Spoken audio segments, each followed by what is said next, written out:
20వ అధ్యాయము air birds.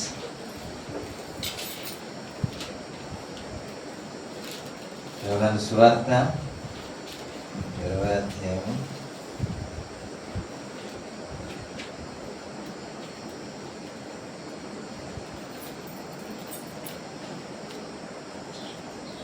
20. పరిశుద్ధాత్మ దేవుడు మనందరితో మాట్లాడును గాక. వినే చెవులు, గ్రహించగల మనసు మనందరికి దేవుడు అనుగ్రహించును గాక. స్తోత్రం. నిన్న ఒక మాట జ్ఞాపకం చేశాను, ఎంతమందికి అర్థమైందో నాకైతే తెలియదు. నేను కూడా చిన్న యాప్ తయారు చేస్తాను, మీ ఫీడ్బ్యాక్ నాకు అవసరం. నేను బండి సర్వీసింగ్ ఇచ్చాను, ఇచ్చిన తర్వాత కడిగేసి ఇచ్చేసాడు. ఏమి మేము ఏదైతే చెప్పామో అది చేయలే. ఆడు మళ్ళీ మెసేజ్లు పంపించి మీ ఫీడ్బ్యాక్ ఇవ్వండి అంటాడు. ఏమని ఇవ్వాలి అంటే ఏవేవో చిట్టా రాశాడు. ఒకటి కాదు, ఒకటి రాస్తుంటే మళ్ళీ ఇంకోటి వస్తుంది. ఆడు చేసింది పని ఏమి. అలాగే ఇప్పుడు బోధించబడుతున్న మాటలు మీకు ఉపయోగకరంగా ఉందో లేదు నాకైతే ఇప్పటి వరకు చెప్పలేదు. మీ సాక్ష్యం కూడా చెప్పట్లేదు కాబట్టి చెప్పాలి, సాక్ష్యము చెప్పాలి. చెబుతూ ఉంటేనే ఇంకా మీకు బలపరచడానికి ప్రభు సన్నిధిలో కనిపెట్టి కొన్ని సందేశాలు అందించడానికి ప్రయాసపడతాను. Praise the lord. హల్లెలూయా. నా కొరకు ఎల్లప్పుడూ ప్రార్థన చెయ్యండి, మీ సేవ చేయడానికి, మీకు పరిచర్య చేయడానికి. ప్రభు మీకు బలపరచునుగా. హల్లెలూయా. హల్లెలూయా. ఇక్కడ వ్రాయబడిన మాట జాగ్రత్తగా గమనించండి. నిన్న ఒక ప్రశ్నతో మీకు స్టార్ట్ చేశాను. ఏమిటి? ఏ ప్రశ్నతో మీకు జ్ఞాపకం చేశాను? ఏమండి నిన్న అదేనండి,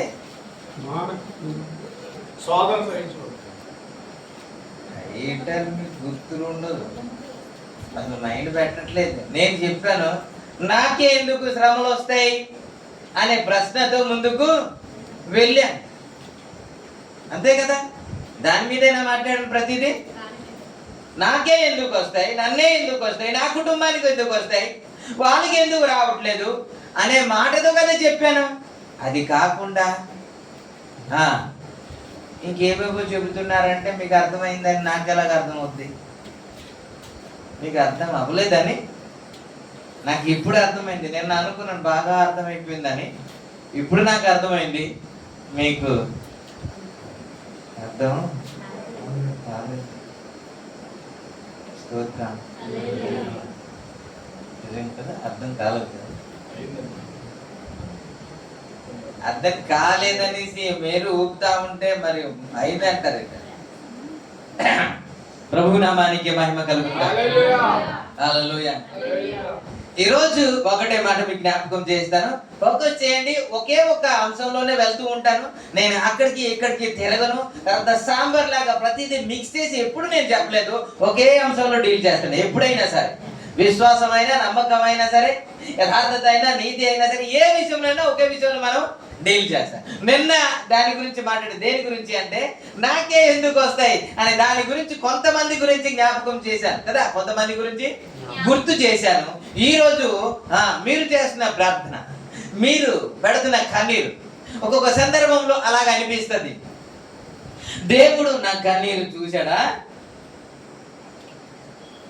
ఎంత ఏడ్చినా సరే జవాబు రాలేదు కాబట్టి, ఆయన కన్నీరు కార్చినా సరే ఆయన వినడా? కన్నీరు కాలుస్తుంటే కూడా ఎందుకని జవాబు రావట్లేదు, ఎందుకని కుటుంబంలో కార్యము జరగట్లేదు అనిపిస్తుంది కదా. మామూలు ప్రార్థన కంటే ఏడుస్తూ ప్రార్థన చేసిన ప్రార్థన తృప్తి అనిపిస్తుంది, తృప్తినిస్తుంది. మనం యథార్థంగా చేసాం అనిపిస్తుంది. అలా ప్రార్థన చేసినప్పుడు కూడా జవాబు రాకపోతే ఈయన ఏడ్చినా సరే ప్రార్థన ఆలకించడా అనిపిస్తూ ఉంటది కదా. ఈ ప్రశ్నతోనే ముందుకు పోతాం. ఏంటి ప్రశ్న? ఎప్పుడైనా అనిపించిందా మీకు? మీకు అనిపించలేదు అనుకోండి, అనిపించలేదా? అరే కన్నీరు కార్చి ప్రార్థన చేసినా సరే ఏం కదలలేదే, ఇంత కఠినుడేంటి, ఇంకా కార్యము చేయలేదేంటి అని ఎప్పుడైనా అనిపించలేదే? ఖచ్చితంగా అనిపించి ఉంటుంది, కానీ మీరు స్పందించట్లేదు. ప్రభు ఆ స్పందన మనస్సు మీకు అనుగ్రహించునుగా. హల్లెలూయా. ఇది అదోలా ఉన్నట్టు నాకు అనిపిస్తుంది, మీరు ఎక్కడో ఉన్నట్టు.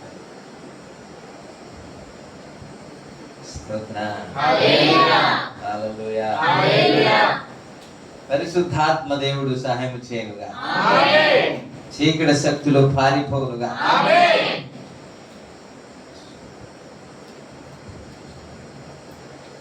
ఇక్కడ మనం చదువుకున్న లేఖన భాగంలో 15వ వచనంలో, అమ్మా నువ్వు ఎందుకు ఏడ్చుచున్నావని ఎవరు అడుగుతున్నారు? ఏమండి? ఒక ఆమె ఏడుస్తా ఉంది. అక్కడ పరిస్థితిని బట్టి మనం ఆలోచిద్దాం. దేనికి ఏడుస్తుంది? యేసుక్రీస్తు ప్రభు వారిని చంపేశారని, లేకపోతే దానికి ఏదో బాధ ఉందని, సమస్య ఉందని, పరిశుద్ధుని చంపేశారని ఆమె వచ్చింది ఒక ఆలోచన చేసుకుని. ఏమని? సమాధి మూయబడి ఉంటది, ఇది 3వ దినాన్ని కాబట్టి నేను వెళ్తాను, అది కప్పు కొడుతుంది కాబట్టి సుగంధ ద్రవ్యంను తీసుకెళ్తాను, దాని మీద పూస్తాను అని వెళుతున్న సందర్భంలో ఏదైతే ఆలోచించి వెళ్ళిందో ఆ ఆలోచనకు భిన్నంగా జరిగింది. అది మూసివేయబడి ఉంటుందేమో అనుకున్నది, కానీ అది తెరవబడి ఉన్నది. అక్కడ ఏమైనా బాడీ ఉంటుందేమో అనుకున్నది, అక్కడ బాడీ ఏమో లేదు. దాన్ని బట్టి ఏడుస్తా ఉంది. ఏదైతే అనుకున్నదో అది జరగలేదు కాబట్టి ఏడుస్తుంది. ఏదైతే ప్రార్థన చేసిందో దాన్ని బట్టి ఏడుస్తుంది. బహుశా మీ కుటుంబంలో కూడా ఈ ఏడుపు ఉండి ఉండొచ్చు. ఏంటో తెలుసా? సమాధానం లేదని ఏడుస్తున్నారేమో, వాళ్ళ కష్టాల్లో ఉన్నారని ఏడుస్తున్నారేమో, బాధల్లో ఉన్నారని ఏడుస్తున్నారేమో,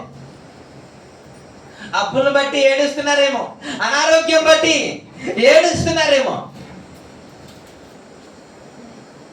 అలా ఏడుస్తుంటే ఏడవని అని విడిచిపెట్టే దేవుడు కాదు నీ దేవుడు. ఏడిస్తే ఏడవనండి, నాకెందుకండి అన్న దేవుడు కాదు నువ్వు ఆరాధిస్తున్న దేవుడు. నేను జ్ఞాపకం చేయి. ఇప్పటి వరకు మీరు అనుకుంటున్నారు కదా, ఏడ్చి ప్రార్థన చేసిన దేవుడు కార్యం చేయడేంటి అని అనుకుంటున్నారు కదా. అదే మీకు జ్ఞాపకం చేశారు. ఆయన కార్యము చేస్తాడా లేదా, ఎలాంటి స్పందన కలిగిన వ్యక్తి లేకపోతే దేవుడు అని మీకు గుర్తు చేయడానికి ప్లాన్ చేస్తున్నాను, అంటే ప్రయత్నం చేస్తున్నాను. అక్కడ ఒక ఆమె ఏడుస్తుందంట, తన బాధను బట్టి, తన సమస్యను బట్టి ఏడుస్తా ఉంటే యేసు ప్రభు వారు దిగి వచ్చి అడుగుతున్న మాట ఏంటో తెలుసా? అమ్మా ఎందుకు ఏడుస్తున్నా?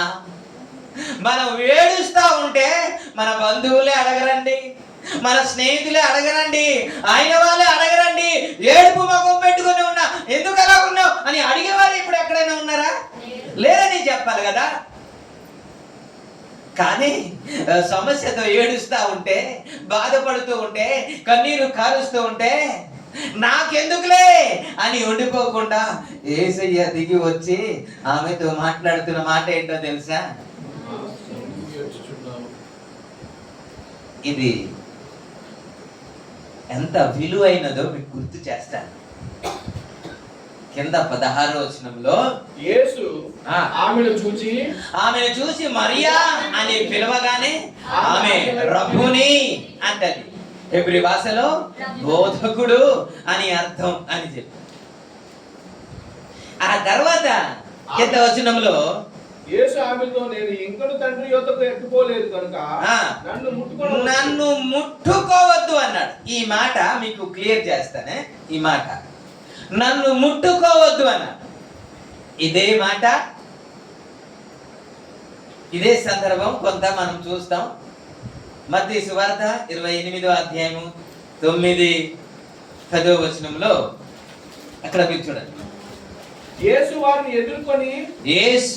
ఎదుర్కొని మీకు శుభమని చెప్పాను. మీకు శుభమని చెప్పాను. చెప్పాను. ఆయన యొద్దకు వచ్చి ఆయన పాదములు పట్టుకొని ఆయనను మ్రొక్కగా, యేసు భయపడుకుడి, మీరు వెళ్ళి నా సహోదరుడు గలిలయకు వెళ్ళవలెనని వారక్కడ నన్ను చూతురని వారికి తెలుపుడు. స్తోత్రం. హల్లెలూయా. వారు ఆయన యొద్దకు వచ్చి ఆయన పాదములు పట్టుకొని ఆయనను మ్రొక్కిరి అన్నమాట కదా.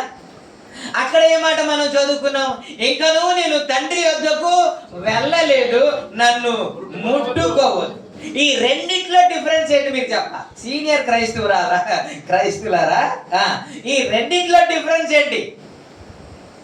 అలా వినేసి వెళ్ళిపోవడం కాదు, మీకు వాక్యం తెలుసు అని నాకు తెలుసు.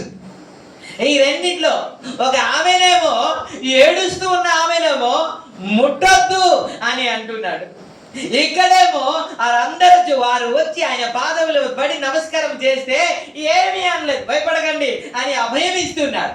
ఈ రెండిట్లో భేదం ఏంటి? ఎందుకు ముట్టవద్దు అన్నాడు, వీళ్ళు సాగిల పడితే ఎందుకు ఏమనలేదు? ఏమండి? పరిశుద్ధతను ముట్టకుండా.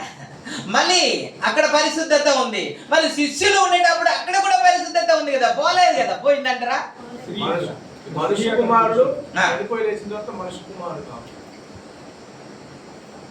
28వ అధ్యాయం కూడా చనిపోయి లేచిన తర్వాతేనండి. అది కూడా 28వ అధ్యాయము 1వ వచనం చదవండి. మరి విశ్రాంతి దినము గడిచిపోయిన తర్వాత ఆదివారమున తెల్లవారు చూడగా మగ్దలేని మరియయు వేరొక మరియయు సమాధి చూడవచ్చింది. ఇది లేచిన తర్వాతనా లేవక ముందా? మీరు మాట్లాడండి సార్. అలా మోగపోయి ఫాస్టింగ్ ప్రేయర్ లాగా మీరు కనపడుతున్నారు. ఫాస్టింగ్ ప్రేయర్ చేసిన వారికి దాని గురించి మెసేజ్ మీకు ఇవ్వలేదు. అలాగా డల్లుగా ఏం చేసినా అలాగున్నాడు, ఉపవాసం అంటే అన్నట్టు చేయమని చెప్పారు ఎప్పుడైనా? ఉపవాసం చేస్తే అసలు కనబడకూడదు, పక్కడు కూడా కనబడకూడదు, నీ ముఖం తేటగా ఉండాలి, అసలు ఎవడు అడగడానికి వీళ్ళేది, అటు రీతిగా ఉండాలంటే మీ బేస్ అంతా అట్టనే ఉంటుంది. స్తోత్రం. పక్కలు అడగాలి, ఏం చేసినావు ఈరోజు అని అడిగితే అవునండి ప్రతి నెల నైట్ ప్రేయర్ నేను అస్సలు అని చెప్పాలి. దేవునికి స్తోత్రం. కాబట్టి స్పందించండి, ప్రభు మీ ముఖంలో చిరునవ్వు ఇచ్చునుగా. స్తోత్రం. ఆమెనే చెబుతుంది కదండి, అది ఎంత అవసరం ఉందో. ఎక్కడనో ఇది కూడా లేచిందే, అది కదా పరిశుద్ధత గురించి అని మీరు మాట్లాడితే, నేను లేచిన తర్వాత ఆయన పరిశుద్ధుడే, ఆయన శిష్యుల దగ్గరకు వచ్చేటప్పుడు అపవిత్రుడు కాడు, మరియ దగ్గర ఉండేటప్పుడు అపవిత్రుడు కానీ అక్కడ పరిశుద్ధుడే, ఇక్కడ పరిశుద్ధుడు. ఎన్నటెన్నటికి పరిశుద్ధతయే నీకు తగును అన్నమాట యేసయ్యకి కదా చెందుతుంది, ఇంకొకరికి కాదు కదా. స్పందించండి దేవునికి. అయితే శిష్యులు ముడితే ఏమనలేదు, ఇక్కడేమో ముడితే ఒక స్త్రీ ముడితే ఏమో వద్దంటే. అంటే భేదాలు ఉందా? స్త్రీ ముట్టకూడదు, పురుషులు ముట్టాలి అని ఏమైనా ఉందా? పురుషులు ముడితే పాపం అంటుకోద్దు, స్త్రీలు ముడితే పాపం అంటుకుంటే ఇలాంటి ఏమైనా ఉందా? ఇలాంటి ఏం లేదు కదా. ప్రభునామానికి మహిమ కలుగుతుంది. కాబట్టి ఇది ఏంటో మీకు జ్ఞాపకం చేస్తాను. ఎందుకు అలా మాట్లాడుతున్నారు ఇది జ్ఞాపకం చేస్తేనే ఆ విలువ ఏంటో మీకు అర్థమవుతుంది.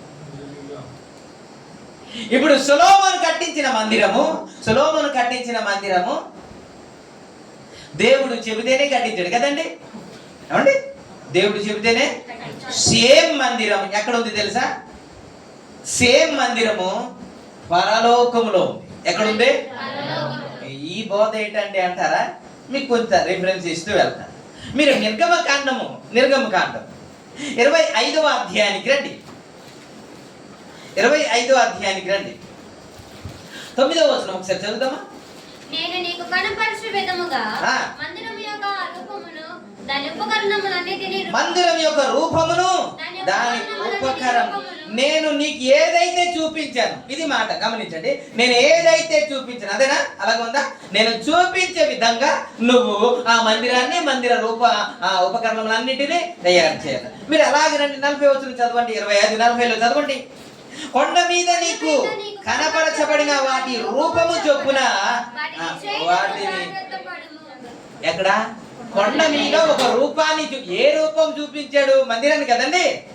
మందిరము ఇలా ఉండాలని ఒక రూపం చూపించాడంట. అలా చదువు 27వ అధ్యాయము 8వ వచనంలో ఒకసారి చదువుదామా. పలకలతో గుల్లగా దాని చేయవలను, కొండ మీద నీకు చూపబడిన పోలికగానే వారు దాన్ని, అంటే కొండ మీద ఏం చూపించు అంటూ ఉంటారు? యేసు ప్రభు వారు లేకపోతే దేవుడు కొండ మీద మోసేని ఏది చూపించి ఉంటాడు? ఎక్కడిది చూపించి? అప్పటి వరకు మందిరం లేదు కదా, అప్పటి వరకు మందిరం తయారవ్వలేదు కదా. కానీ మోసేకి ఒక కొలత ఇచ్చాడు. ఆ మందిరం కొలత ఇవ్వడం కాదు, ఇదిగో ఇలా ఉండాలని చూపించాడు, ఇలా ఉండాలని చూపించాడు. ఎక్కడ ఉండాలి అని, ఎక్కడ ఉంది అని అంటే పరలోకంలో అలా ఉందంట. ప్రైజ్ ది లార్డ్, హల్లెలూయా. మీరు అది యెషయా గ్రంథం 6వ అధ్యాయం చదివితే మీరు అక్కడ క్లియర్ గా కనబడుతుంది. కొన్ని యెషయా గ్రంథం 6వ అధ్యాయం 1వ వచనం నుండి మీరు గాని చదువుకుంటే అక్కడ వ్రాయబడిన మాట ఒకసారి మీరు చదువుతారా? రాజైన ఉజ్జియా మృతి నొందిన సంవత్సరమున అత్యున్నతమైన సింహాసనమందు ప్రభు ఆసీనుడై ఉండగా నేను చూచి తిని, ఆయన చొక్కయు అంచులు దేవాలయమును నిండిపోయి. ఎక్కడది? ఎక్కడ? భూమి మీద లేకపోతే యెరూషలేములోనా? ఎక్కడ? మీరు మాట్లాడరేటండి. ఇప్పుడు మీరు చదవండి 2వ వచనం నుంచి.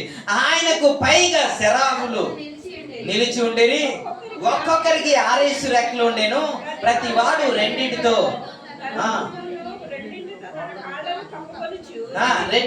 ఎగురుచుండెను. వారు సైన్యములకు అధిపతి యెహోవా పరిశుద్ధుడు, పరిశుద్ధుడు, పరిశుద్ధుడు అని సర్వలోకము ఆయన మహిమతో నిండి ఉన్నదని గొప్ప స్వరముతో గాన ప్రతిగానములు చేయించుండెను. వారి కంఠ స్వరము వలన గడప కమ్ముల పునాదులు కదులుచుండెను. మందిరము ధూమము చేత నిండెను. ప్రభునామానికి హల్లెలూయా. ఎక్కడ మందిరం ఇది కదా? మందిరం అనగానే మనకి అర్థమైంది అంటే ఆవరణము, పరిశుద్ధ స్థలము, అతి పరిశుద్ధ స్థలం కదండి. అందులో బలిపీఠము ఉంటుందా లేదా? అక్కడ బలిపీఠం కూడా ఎక్కడ? సొలొమోను కట్టించిన మందిరం భూమి మీద అనుకుందాం, అక్కడ బలిపీఠం కూడా ఉంది, అక్కడ బలి అర్పణ జరుగుతుంది, అక్కడ మంట ఉంటది. అదే విధంగా మీరు చూడండి 5వ వచనం, అయ్యో నేను అపవిత్రమైన పెదవులు గలవాడను, అపవిత్రమైన పెదవులు గల జనుల మధ్య నివాసించువాడను, నేను నశించి తిని రాజును సైన్యములకు అధిపతి యెహోవాను నేను కనులారా చూచి తిని అనుకుంటుని. అప్పుడు ఆ శరాబులలో ఉన్నప్పుడు ఎక్కడ నుండి అక్కడ బలిపీఠం ఉందా లేదా? ఏమంటే ఎక్కడ? ఎక్కడ ఉంది? అక్కడ ఉంది.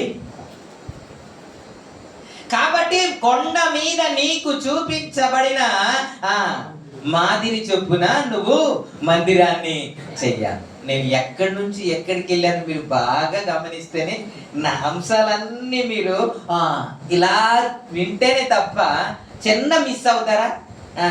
ఆడుకోరా మొబైల్ ఇలాగంటారా? ఖచ్చితంగా మీకు అర్థం కాదు.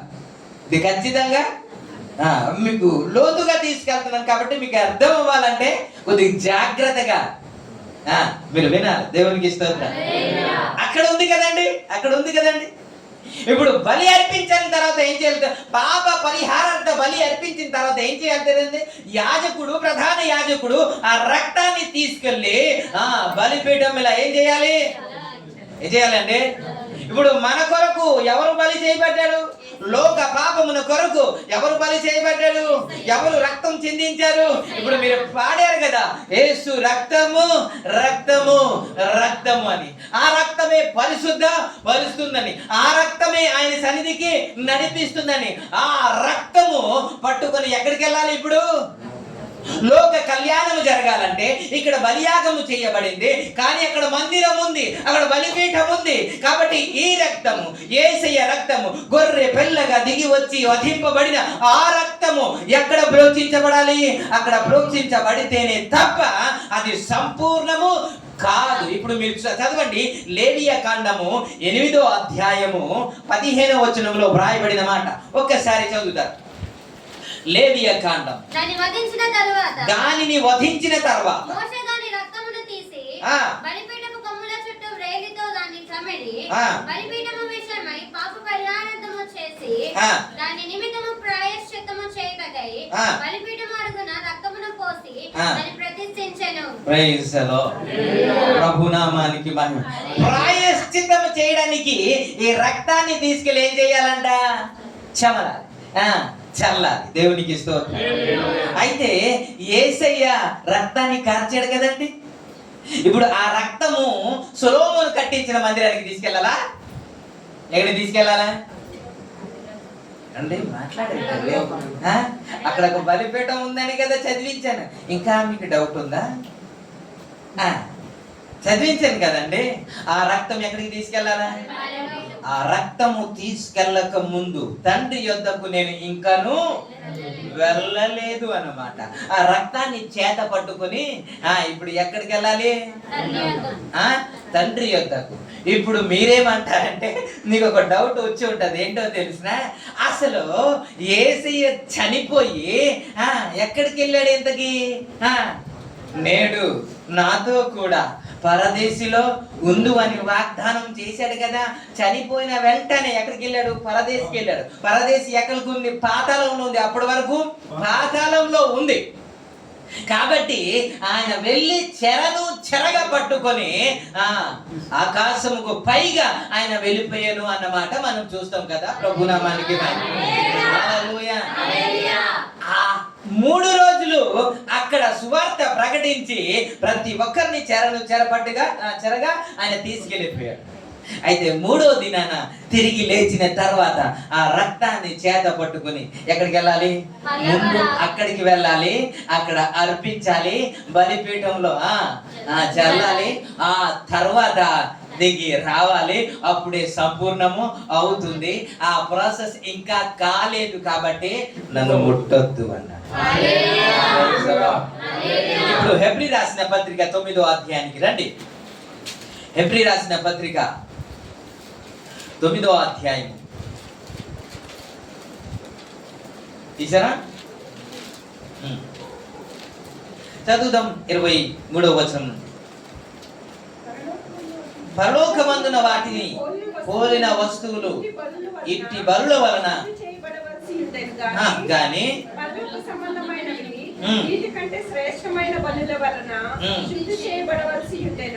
అందువలన పరిశుద్ధాలయంలో క్రీస్తు ప్రవేశింపలేదు గాని ఇప్పుడు మన కొరకు దేవుని సముఖమందు కనబడుటకు పరలోకమందే ఎక్కడ ప్రవేశించేనా?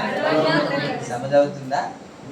పరలోకమందే ప్రవేశించాను. ఇంకా అంతేకాదు, ప్రధాన యాజకుడు ప్రతి సంవత్సరము తనది కాని రక్తము తీసుకొని పరిశుద్ధ స్థలములోనికి ప్రవేశించున్నట్లు ఆయన అనేక పర్యములు తాను అర్పించుకొనుటకు ప్రవేశించలేదు. అట్లైన ఎడల జగత్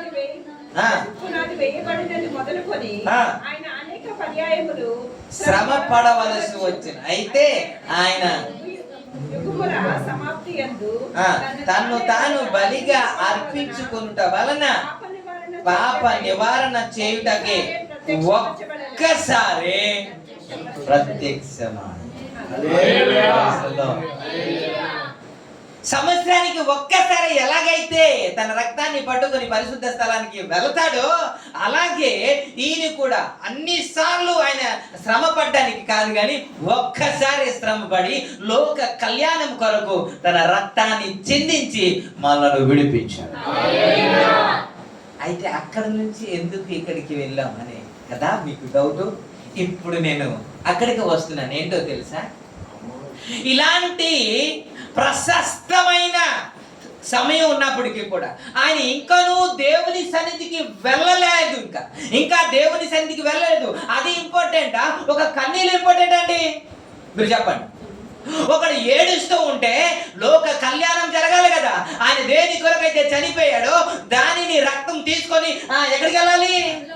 పరలోకానికి వెళ్ళాలి కదా. అక్కడ బలిపీఠం దగ్గర ప్రోక్షించాలి కదా. అది ప్రాయశ్చిత్తం జరగాలి కదా. అది ముందు జరగాలి కదా. ఒకడు ఏడ్చినా సరే తర్వాత వచ్చి ఓదార్చవచ్చు, కానీ అదే ముందు చేయాలి కదా. అది ముందు చేయాలి. అది ప్రాముఖ్యము, అది ప్రాధాన్యము. అయినప్పటికీ కూడా ఒక ఆమె ఏడుస్తా ఉంటే కన్నీరు కారుస్తా ఉంటే ఆ పని కూడా పక్కన పెట్టేసి ఆమె దగ్గరికి వచ్చి, అమ్మా ఎందుకు ఏడుస్తున్నావు అని అడిగే నీ యేసయ్య. ఎవరు సార్, నాకు పని ఉంది అయినప్పుడు కూడా నేను ఉండిపోతాను అని మీ కొరకు త్యాగం చేసేవారు ఎవరు ఉన్నారు? వాళ్ళ కష్టంలో ఉంటే, ఇబ్బందులు ఉంటే, అయ్యా ఉండాలని ఉంది, చెయ్యాలని ఉంది, కానీ నాకైతే పని లేదు, నాకైతే టైము లేదండి, నాకైతే ఉద్యోగం ఉందండి, నాకు లేకపోతే నేను వచ్చేద్దునే అని అడిగేవారు. అలాగా చెప్పేవారే తప్ప అవన్నీ పక్కన పెట్టి నీ కొరకు దిగి వచ్చిన వాడు ఒక్కడో లేడు కదండి. ప్రభునామానికి అర్థం కావట్లేదేమో, నా మాటలు మీకు అర్థం కావట్లేదు. ఇంత ప్రాధాన్యత కూడా, ఇంత ప్రాముఖ్యమైన విషయం కూడా పక్కన పెట్టి ఒకరు కన్నీరు కాదు దిగి వచ్చేసాడండి నా యేసయ్య. నేను అదే అంటున్నాను, మీరు కన్నీరు కారుస్తున్నా ఎందుకు ప్రార్థన ఆలకించట్లేదు అని అనుకుంటారు. కాదు, కన్నీరు కారిస్తే నా దేవుడు పెడచేవి పెట్టేవాడు కాదు, దాన్ని చూసి ఊరుకునే దేవుడు కాదు. ఆయన కన్నీరు కారిస్తే అది ఎంత పెద్ద ప్రాముఖ్యమైనదైనా సరే అది పక్కన పెట్టి నీ దగ్గరికి దిగి వచ్చి ఓదార్చిన దేవుడు నా దేవుడు. కన్నీటి ప్రార్థనకు అంత విలువ ఉంది. కన్నీటి ప్రార్థనకు అంత విలువ ఉంది. అలా ప్రార్థన చేయగలిగితే తండ్రి యొద్దకు వెళ్ళాలి, మొదట అది అర్పించాలి, ఆ తర్వాత దిగి రావాలి. కానీ అది కూడా పక్కన పెట్టి దిగి వచ్చి ఆమెను ఓదార్స్తూ ఉంటే నిన్ను ఎందుకంటే పక్కన పెట్టేస్తాడు. ప్రజలు హల్లెలూయా. నీ కన్నీరు ఎందుకు దేవుడు ఆలకించాడు? ఖచ్చితంగా నా దేవుడు నీ కన్నీళ్లు చూస్తాడు. నీ కన్నీళ్లు చూసి నీ దగ్గరికి దిగి వస్తాడు. హల్లెలూయా, హల్లెలూయా. దేని విషయం ఏడుస్తున్నా సరే, ఇప్పుడు చెప్పనా చిన్న మాట, అప్పుడు వరకు అని అరుస్తాడండి భార్య మీద కదా, అంటే చాలు కదా. సర్లే ఆడవు, ఏం కావాలా, వెళ్తావా లక్కీకి అని కాడిచ్చేస్తాడు. ఏడుపుకి అంత బలం ఉంది సుమా. మీకు తెలియదు అనుకుంటాను, మీరు భూలోకంలో లేరు కాబట్టి మీకు తెలియదు. భూలోకంలో ఉంటే మీకు అప్పుడప్పుడు అనుభవం ఉంటుంది. మరి ఈ ఏడుపే మామూలు ఏడుపుకే భర్త కరిగిపోతే కష్టాలు బట్టి, సమస్యలు బట్టి, అప్పులు బట్టి, అనారోగ్యం బట్టి నువ్వు ఏడుస్తూ ఉంటే నా దేవుడు కరిగిపోకుండా ఉంటాడండి. ఖచ్చితంగా పరలోకం విడిచిపెట్టి దిగి వచ్చేస్తాడు. ఆయన నీ దగ్గరికి వస్తాడు. ఆయన వెళ్ళాలి పరలోక రాజ్యానికి, కానీ మరియ దగ్గరికి వచ్చేసాడండి. ఎవరు అడిగేవారు మనకి లేదు. ఇప్పటి వరకు మీకు అడిగారు లేదు, ఎందుకమ్మా ఏడుస్తున్నా అని. నా యేసయ్య దిగి వచ్చేసాడు. ఏడుస్తా ఉంటే ఎందుకమ్మా ఏడుస్తున్నా, ఏమొచ్చింది అని అడుగుతున్నాడు. Praise the lord. దేని కొరకు ఎదురు చూస్తుందో దానికి జవాబు దొరికిందా లేదా? దేవుడు ఖచ్చితంగా జవాబు అనుగ్రహిస్తాడు. ప్రభు నామానికి స్తోత్రం. ఒక దైవ సేవకుడు వచ్చాడు, ఒక పాస్టర్ గారు వచ్చారు. వచ్చి, అయ్యా నీ పని అయిపోయింది, దేవుడు చాప్టర్ క్లోజ్ చేశాడు, ఇంకా నువ్వు చచ్చిపోతావు, ఇంకా అంతే, దేవుడు చెప్పమన్నాడు అని చెప్పేసి మారు మాట మాట్లాడకుండా వెళ్ళిపోయాడు. రాగానే ఏం చేయాలి? వందనాలండి అంటే ఆయన కూడా వందనాలు చేయాలి. రండి రండి అని కూర్చోబెట్టాలి. ఉండండి ఒక్క నిమిషం రెండయ్య కాఫీ తాగేసి వెళ్తాం అని పిలాలి. పిలిస్తే కూర్చోవాలి. కూర్చుంటే ఆయనకి కాఫీ, వేడి కాఫీ ఇవ్వాలి. ఆయన తాగేసి రండి చిన్న ప్రార్థన చేసి వెళ్తాని అనాలి. ఇలాంటి ఏం ప్రాసెస్ జరగలేదు అక్కడ. రాగానే వందనాలు, అయ్యా బాగున్నారా, ఇలాంటివే లేదు. రావటం నువ్వు చచ్చిపోతావు అన్నాడు. రావటం నీ పని అయిపోయింది అన్నాడు. రావటం నీ చాప్టర్ క్లోజ్ అయిపోయింది అన్నాడు. ఇంకా నోటంట మాట ఇంకేంటి బాగున్నావా అనడానికి ఏం ఛాన్స్ లేదు. ఇంకా నువ్వు పోతావంటే ఎవడు సంతోషంగా ఉంటాడు? ఇంకా నీకు మేలు జరుగును, నువ్వు ధన్యుడు అంటే స్తోత్రం అంటాం కానీ నీ అయిపోతావు. అదేంటి ఎవడు సంతోషిస్తాడు? ఎవడు నమ్ముతాడు? ఇంకా పలకరించడానికి ఛాన్స్ లేదు. యేసు రక్తం ఏ చేయి ప్రభు నిద్ర మత్తు తీసివేయునుగా.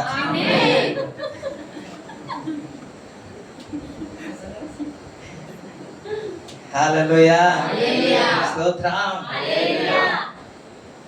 అలా చెప్పేసి కూర్చోలేదు. ఇంకేం మారు మాట మాట్లాడకుండా వెళ్ళిపోతున్నాడు ఆయన. బైబిల్లో రాయబడిన మాట దేనికి ఎవరి గురించి మాట్లాడుతున్నా? ఎక్కడుంది అది? ఒకసారి తీయండి. ఓకే నేను చెప్తా. ఆయన వెళ్ళిపోతున్నాడంట. వెళ్ళిపోతుండగా సరే అని గోడ తట్టు తిరిగి కిటికీ వైపు తిరిగి ఆయన ఏడుస్తున్నాడంట.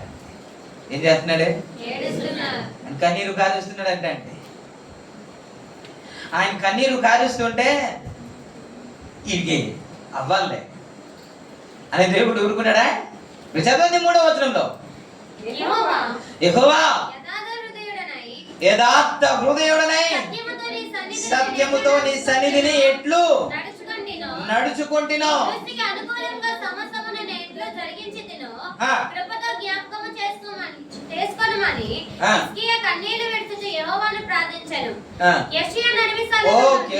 ఓకే. ఎలా ప్రార్థించాడు? ఏం చేశాడంట? ఎలాగండి? అందుకే చెప్తా, మామూలు ప్రార్థన కంటే కన్నీటి ప్రార్థన విలువైనది. మనం చేయము. ఎప్పుడు తెలుసా? దెబ్బ తగిలితేనే కన్నీటి ప్రార్థన వస్తాయి, లేకపోతే రావు. పెద్ద పదాలు వస్తాయి. ప్రభువా ఆకాశమందు ఆసీనుడైన, ఇలా ప్రార్థన చేస్తాడు. ఆ స్వరం ఎలాగున్నా పర్వాలేదు, ఆ పదం ఎలాగున్నా, ఆ భాష ఎలాగున్నా పర్వాలేదు. మీ పిల్లలు అడితే ఇటు మాట్లాడుతుంటే ఎటకారం చేయాలనిపిస్తుందండి. వచ్చి రాని మాటలతో మాట్లాడుతుంటే అదే కదా ముద్దుగా ఉంటుంది కదండి. ఆడికి ఏం మాటలే, తాతకి ఏదో అంటూ ఉంటాడు, నాన్నకి ఏదో అంటూ ఉంటాడు కదా, అలాగంటూ ఉంటాడు, భలే అంటున్నాడు అని ముసి నవ్వుతున్నా అని ఆడిస్తూ ఉంటావు కదా. నువ్వు ఎలా ప్రార్థన చేసిన తండ్రికి ఇష్టమని చెబుతున్నాను. దేవునికి స్తోత్రం. పెద్ద పదాలు ఉపయోగించి ఎలా ప్రార్థన చేసిన దేవుడు ఆలకిస్తాడు. ఇలాంటి ఏం లేదు, ఇలాంటి షరతు దేవుడు పెట్టలే. ప్రభునామానికే మహిమ కలుగును. స్తోత్రం. మామూలు ప్రార్థన చేసి దేవుడు ఆలకించాలి అని అంటే కుదరదు. కన్నీటి ప్రార్థన ఎప్పుడు వస్తుంది తెలుసా అండి? హృదయాంతరంగం నుండి ఎప్పుడైతే ప్రార్థన చేస్తామో అప్పుడే కన్నీళ్ళు వస్తాయి. ఇక్కడి నుంచి ఎప్పుడైతే ప్రార్థన చేస్తామో కన్నీళ్ళు రావు. మనం ఇక్కడి నుంచి ఎప్పుడైతే పాటలు పాడతామో అప్పుడు ఆత్మవశుడనే మనం ఆరాధిస్తాం. ఇక్కడి నుంచి ఎప్పుడైతే మనం పాటలు పాడతామో ఆ పక్కన శబ్దం కూడా మనకి వినబడుతూనే ఉంటాయి. వాళ్ళు ఏం మాట్లాడుతున్నారో నువ్వు పాట పాడుతూ ఉంటావు, కానీ వీళ్ళు ఏం మాట్లాడుతున్నా వినబడుతుంటే ఆరాధనలో. కానీ మనం పాడితే, అందుకే కదా ఈ ప్రజలు తన పెదవులతో నన్ను ఆరాధిస్తున్నారు, కానీ వారి యొక్క హృదయము నాకు చాలా దూరం. అంటే మనం ఎలా ప్రార్థన ఎలాగ ఆరాధించాలి? హృదయం నుండి. ప్రార్థన చేస్తే కన్నీరు ఇక్కడ నుండి మనం చేస్తే ఖచ్చితంగా నీ కన్నీళ్ళు వస్తాయి. దాన్ని ట్రై చేస్తే రాదు. ట్రై చేస్తే భారముతో మనం ప్రార్థన చేస్తే ఖచ్చితంగా కన్నీళ్ళు వస్తాయి. అలాంటి కన్నీటి ప్రార్థన చూసి దేవుడు దాటలేడంట, ఆయన దాటిపోడంటండి. Praise the Lord. ఆ కన్నీళ్లతో ప్రార్థన చేశాడంట హిజ్కియా. ప్రార్థన చేసిన తర్వాత దేవాది దేవుడే ఒక నిర్ణయం చేసిన తర్వాత, ఇప్పుడు వ్రాయబడిన మాట 4వ వచనంలో, యోషియా నడిమి సాలల అవతలకు వెళ్ళక మునుపు యెహోవా వాక్కు అతనికి ప్రత్యక్షమై ఇలాగ సెలవిచ్చెను, నీవు తిరిగిన ప్రజల అధిపతి అయిన హిజ్కియా యొద్దకు పోయి అతనితో ఇట్లనము అంటాడు. అదేంటి ఇప్పుడే కదా ఒక నిర్ణయం అయిపోయింది, వెంటనే మీరు నిర్ణయం మార్చుకుంటారండి? అండి ఎంటంటే నిర్ణయం మార్చుకుంటారా మీరు? ఎవరు మార్చుకోలేమండి.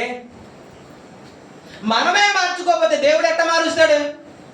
ఆయన ఎప్పుడైనా సరే అయ్యో ఇట్లా చేసి ఉండకూడదు, తప్పుగా చేశాను అనేటట్టు చేస్తాడా దేవుడు?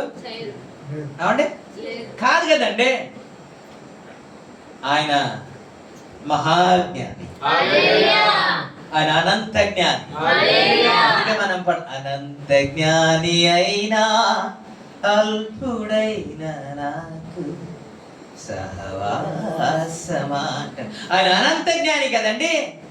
ఆయనకి ఎవరు సలహా చెప్పక్కర్లేదు. ఇట్లా చేస్తే బాగుండు. మనమే అప్పుడప్పుడు సలహా చెప్తే ఏంటయ్యా ఇలా చేస్తున్నా, నువ్వు వాడిని గద్దించయ్యా, వాడితో మాట్లాడే అంటే వాడితో ఏం మాట్లాడాలా, ఎలా మాట్లాడాలా మనం దేవుడికి నేర్పిస్తున్నాం.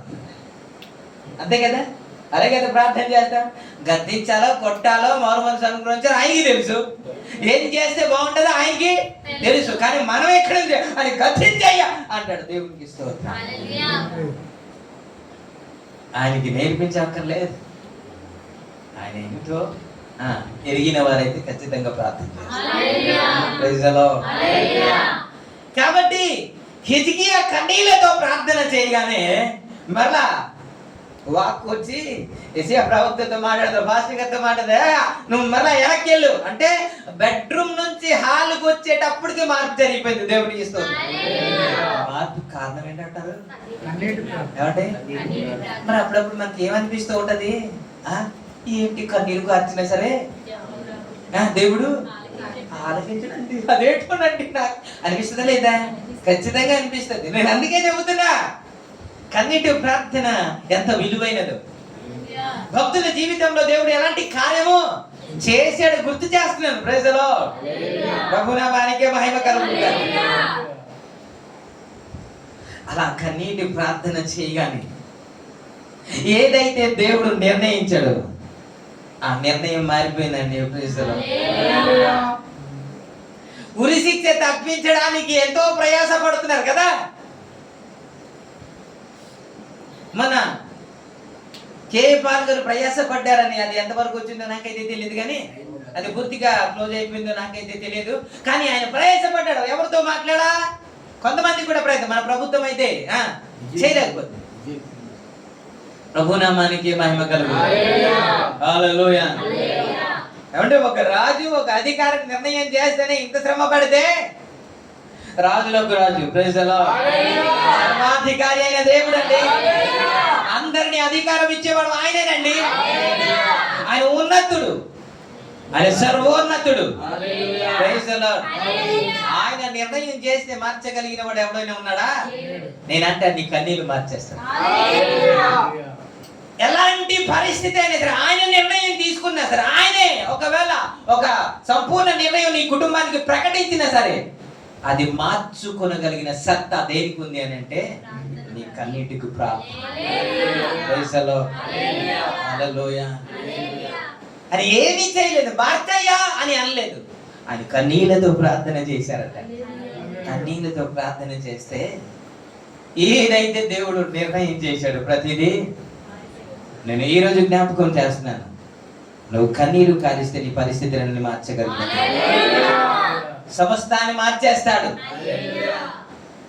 నీకు ఏ వార్త వినబడుతుందో, దేని బట్టి నువ్వు ఏడుస్తున్నావో, దేని బట్టి దిగులు పడుతున్నావో, ఎవరు నీతో మాట్లాడితే నువ్వు భయపడుతున్నావో, ఆ నిర్ణయం ఒకవేళ వారు ఏది మాట్లాడినప్పుడు కూడా ఆ నిర్ణయం అంతటిని మార్చగలిగిన దేవుడు నా దేవుడు అని జ్ఞాపకం చేస్తున్నాడు. దేవుడు నిర్ణయించిన ఆ నిర్ణయమే నీ కన్నీటి ప్రార్థనకు మార్చగలిగితే మనుషులు ఏదైతే నువ్వు మాట్లాడుతున్నారు, నీతో మాట్లాడుతున్నారు, దాని గురించి ఎందుకు భయపడతారు? వారి హృదయం మార్చలేడా దేవుడు? వారి మనసును మార్చలేడా దేవుడు? వారి కఠిన హృదయాన్ని మార్చగలిగిన సమర్థుడు కదా నీ దేవుడు. స్తోత్రం. ఆడే మనసు మార్చుకుంటే మనుషుడు ఏపాటి వాడండి, దిగులు పడుతున్నారు. కానీ ప్రభు బాధ సన్నిధికి వచ్చేస్తే సరిపోలే, ప్రభు బాధలు పట్టుకొని కన్నీరు కాలిస్తే సరిపోలేదేటండి. కన్నీరు ప్రార్థన కదండి యాకోబును దీవించకుండా వెళ్ళిపోవడానికి అవకాశం లేకుండా అయిపోయింది. వెళ్ళిపోదామని ప్రయత్నం చేసిన ఆ కన్నీటి ప్రార్థన వెళ్ళనివ్వలేదు కదండి యాకోబుకు. అతన్ని దీవించిన తర్వాత మాత్రమే ఆయన వెళ్ళినట్టు మనం చూస్తాం కదా.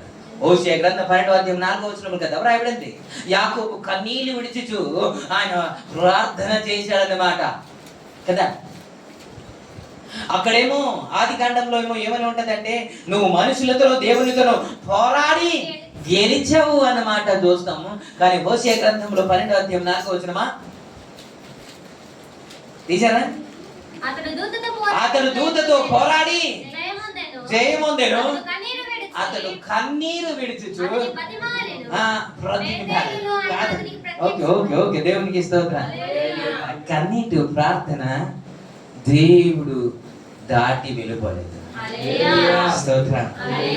అందుకే ఈరోజు జ్ఞాపకం చేస్తున్నాను, మీరు కన్నీటితో ప్రార్థన చేయగలిగితే నా దేవుడు నీ పరిస్థితిని మార్చేస్తాడు. నీ కన్నీరును తుడిచేస్తాడండి, సంతోషంతో నింపుతాడు నీ కుటుంబం. హల్లెలూయా. పాపం ఈ మాట మీకు ఇంపుగా లేదు. మీరు కన్నీరు కారిస్తే దేవుడు మీ పరిస్థితి మారుస్తాడంటే సౌండే లేదు.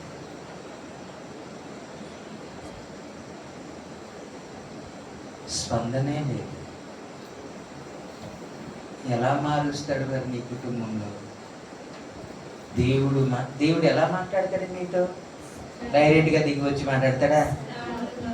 అంటే ఆనాడే రాజులతో డైరెక్ట్ గా మాట్లాడేవాడు కాదండి. ప్రవక్త ద్వారా మాట్లాడితే ప్రవక్త వెళ్ళి మాట్లాడాల, మధ్యవర్తి ఖచ్చితంగా ఉండవలసిందే. ఇప్పుడు డైరెక్ట్ గా దేవుడు దిగి వచ్చి దర్శనం ద్వారా అలా మాట్లాడితే నా కుమారుడా ఏం భయపడుకో అని మాట్లాడితే అప్పుడు వింటావా? ఇలా మాట్లాడితే దేవుడు మాట్లాడినట్టు కాదా? నీ స్పందన లేకపోతే నీ జీవితంలో ఎట్లా కార్యం చేస్తాడు? చేయడాయి. నీ కఠిన హృదయాన్ని బట్టి ఖచ్చితంగా చేయడాయన. నువ్వు స్పందిస్తేనే, నువ్వు ఏకీవిస్తేనే, నువ్వు ఏమైనా అంటేనే నీ హృదయము నిజమే. ఆయన హృదయాంతరంగాన్ని చూసిన దేవుడు కదా. నువ్వు ఎలా స్పందిస్తున్నావో ఆయనకి తెలుసు. ఆ విధంగా చేస్తాడు, లేకపోతే చేయడు. విన్నవారందరూ నీతిమంతులు కాదంట, విని దాని ప్రకారంగా పాటించేవారు. కాబట్టి నీకు స్పందన లేదు. మరి ఏమైందో తెలియదు. కానీ ఈరోజు నేను చెప్పలేకపోతున్నాను, నాకైతే తెలియదు. మీకు అర్థం అవట్లేదో నాకైతే తెలియదు. మీకైతే స్పందన లేదు. ఒకటే చెప్పగా, నువ్వు కన్నీరు విడిస్తే అని చూచి ఊరుకునే దేవుడు కాదు. ఖచ్చితంగా ఆయన కార్యం చేస్తాడు. ఖచ్చితంగా పరిస్థితిని మారుస్తాడు. దేని కొరకైతే ఏడుస్తున్నావో ఆ పరిస్థితిని మార్చబోతున్నాడు నా దేవుడు. కుటుంబ పరిస్థితిని మార్చబోతున్నాడు. సమాధానాన్ని అనుగ్రహించబోతున్నాడు. నీ ప్రార్థనకు జవాబు అనుగ్రహించబోతున్నాడు. దేవుడు ఊహించలేని కార్యము జరిగించబోతున్నాడు.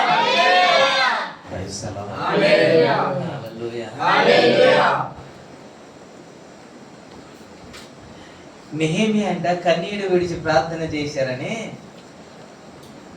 5వ వచనంలో అనుకుంటామంటది. ఈ సమాచారం వినిన వెంటనే, ఈ వార్త వినగానే కొన్ని దినములు కూర్చుండి ఉపవాసముతో ఆకాశమందరి దేవుని ఎదుట కన్నీళ్లతో ప్రార్థన చేశారని నెహెమియా 1:5 అనుకుంటాను. ఒకసారి చదవండి. ఈ మాటలు వినినప్పుడు నేను కూర్చుండి ఏడ్చి కొన్ని దినములు దుఃఖముతో ఉపవాసముతో ఆకాశమందలి దేవుని ఎదుట విజ్ఞాపన చేశాను. కన్నీరు కార్చడా లేదా? మొదటిది ఎవరి గురించి చెప్పాను? ఒక స్త్రీ గురించి జ్ఞాపకం చేశాను. ఆమె కన్నీళ్లు విడుస్తా ఉంటే డైరెక్ట్ గా దిగి వచ్చి ఆమెను పరామర్శించినట్లు మనం చూసాం కదా. హిజ్కియా కన్నీళ్లు విడిస్తే తన పరిస్థితినే మార్చేశాడు, తన నిర్ణయాన్నే మార్చేశాడండి. ఇప్పుడు నెహెమ్యా కన్నీరు కారిస్తే ఏం జరిగింది గుర్తు చేస్తాను. నెహెమ్యా కన్నీరు కారిస్తే ఏం జరిగింది తెలుసా? ఇక్కడ అర్తహషస్తు రాజు, అతడు అన్యుల రాజు, అతడు క్రైస్తవుల రాజు కానే కాదు. ఆ వ్యక్తి దగ్గర ఈయన పని చేస్తున్నాడు. ఈయన ఏడ్చి తన డ్యూటీకి యథాప్రకారంగా వెళ్ళిపోయిన తర్వాత ఆయనే అడుగుతున్నాడు, ఏంటి అలా ఉన్నావు అని. అలా ఉన్నామని అడగగానే నాకు భయం వేసింది అంటాడు. 2వ అధ్యాయం నుంచి అలా చూస్తూ ఉండండి. నాకు భయం వేసి, అయ్యా నా పితరుల పట్టణం పాడైపోయి ఉంటుండగా, ప్రాకారంలో పడగొట్టబడి ఉంటుండగా, గుమ్మములు అగ్ని చేత కాల్చబడి ఉంటుండగా, నా పితరులు ఉండే సమాధులు ఉన్న పట్టణము పాడైపోయగా దుఃఖము లేకుండా సంతోషం ఎలా ఉంటదయ్యా అని అనగానే అప్పుడు రాజు ఏమనాలి? మీరు మామూలుగా ఆలోచించండి. అప్పుడు రాజు ఏమనాలి తెలుసా? ఎక్కడ ఏమైతే నాకేంటయ్యా, మీ కుటుంబంలో ఏమైతే నాకేంటి, ఇక్కడ అలా ఉండకూడదు కదా, ఇక్కడ జాగ్రత్తగా ఉండాలి కదా, ఇక్కడ దుఃఖముఖంతో ఉండడానికి వీల్లేదు కదా. రాజు సముఖంలో ఇలా ఉంటావేంటి? నీ కుటుంబంలో నీ పట్టణంలో ఏదో జరిగిందని ఇలా ఉండడానికి ఉంటే ఉండు, లేకపోతే వెళ్ళిపో అని చెబితే సరిపోద్ది కదా. కానీ అన్య రాజు అలాగని అడుగుతాడా? నీకేం కావాలి అని అడుగుతున్నాడు. మీరు అలా చదువుతూ ఉండండి, అలా చూస్తూ ఉండండి. నీకేం కావాలి అని అంటే, నువ్వు ఏం కావాలని అడుగుతున్నావు అంటే, అయ్యా నీ అనుమతి ఇస్తే, ఒకవేళ కనికరిస్తే నేను మరలా అక్కడికి వెళ్ళి నా పట్టణాన్ని ప్రాకారాన్ని కట్టుకొని వచ్చేస్తానంటే అది కుదరదు. ఎందుకని అంటే ఇక్కడ సెలవులు ఇన్ని రోజులు సెలవులు అనుకో, ఎవరు చూస్తారు? చేస్తానంటే చెయ్యి, లేకపోతే మాని అన్నారు కదా. కానీ రాజు ఏమంటాడు చూడండి, ఎన్ని రోజులు పడుతుంది అని అడిగాడంట. ఎన్ని రోజులు పడుతుంది అంటే, ఇన్ని రోజులు అని నేను చెప్పాను అన్నాడు. ఎన్ని రోజులు అని నేను చెప్పాను. అయితే సరే వెళ్ళు అన్నాడంట. మీరు అదంతా చదవండి. ఇది ఎలా జరుగుతుందండి? అప్పు అడిగితేనే ప్రార్థన చేసి వెళ్తాం, అప్పు అడగడానికి కదా. ప్రభువా వాడిని అడగాలనుకుంటున్నావు, ఇచ్చేటట్టు మనసు అని ప్రార్థన చేసి వెళ్తాం. అక్కడికి వెళ్ళిన తర్వాత అయ్యో సిస్టర్ మొన్న అడిగి ఉంటే బాగున్నాం అంటారు వాళ్ళు. కొద్ది ప్రయత్నం చేయండి అన్న, చూస్తాను ఇలా అంటూ ఉంటారు కదా. ప్రార్థన చేసి వెళ్ళేవాడు కూడా. ఈయన ప్రార్థన చేసిన తర్వాత అంట అన్యరాజు నీకేం కావాలని అడుగుతున్నాడండి. ఏం కావాలంటే ఏటేటచ్చాడు తెలుసా? సరే అని అనుమతి ఇచ్చిన తర్వాత వెళ్ళిపోలేదు. అయ్యా అక్కడికి వెళ్తాను కదా, కర్రలు కావాలి కదా, మ్రాణులు కావాలి కదా, అది కూడా నువ్వే ఇప్పించు అంటే పర్మిషన్ ఇచ్చానని ఎక్కువ చేస్తున్నాయండి, అలాంటి ఏమి కుదరదు, నీ మటుకు నువ్వే కట్టాలి అని అనాలా వద్దా? వెంటనే ఏటేటి కావాలో రాసి ఇచ్చారంట. దేవునికి స్తోత్రం. హల్లెలూయా. అంత మాత్రమే కాకుండా అయ్యా వెళ్తున్నాం కదా, ఊరు దేశాన్ని దాటి రాష్ట్రం దాటి వెళ్ళాలి కదండి, మరి అధికారులకి తాగిదాం ఏమైనా ఇస్తే మేము వెళ్ళిపోతామంటే అది కూడా రాసి ఇచ్చేసాడటండి. కావట్లేదు కన్నీళ్ళు ప్రార్థన విలువేంటో. కన్నీరు ప్రార్థన చేస్తే దేవుడు ఎవరి హృదయంలోనే ఎలా మారుస్తాడని జ్ఞాపకం చేస్తున్నాడు.